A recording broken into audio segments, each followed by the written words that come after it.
questions in on phosphate. After temperature and salinity, the two most important parameters are phosphate and nitrate, and the two are quite closely interlinked and dependent upon each other.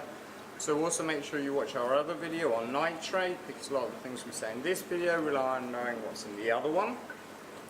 Every time you add food to the aquarium, food contains phosphate. So the easiest way to solve that problem is by using a phosphate remover. Liquid phosphate removers are the cheapest, easiest, quickest way of removing phosphate, but they tend to be a little bit overpowered.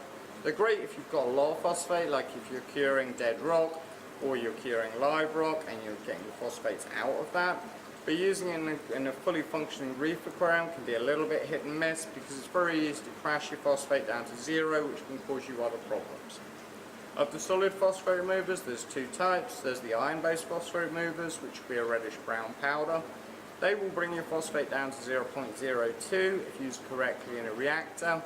However, that can be quite low, and although you do need to run at very low levels for some very sensitive animals, you will often find that by running the phosphate that low, that causes you nitrate problems. We tend to use an aluminium-based phosphate remover, whereas the iron-based will drop the level to 0.02, aluminium-based will drop it to 0.08. That means the bacteria in the aquarium have still got enough phosphate to work naturally and help bring your nitrates down. And then you can also then use phosphate remover or the bacteria to then bring it down lower than that. Macroalgae can also take out a lot of phosphate from the aquarium, and that can also crash it to zero. While you want your phosphates as low as you can, you don't want them at absolute zero, because that will stop a lot of other functions from working properly within the aquarium. Check out our other video on nitrates and see how that is dependent upon phosphate as well.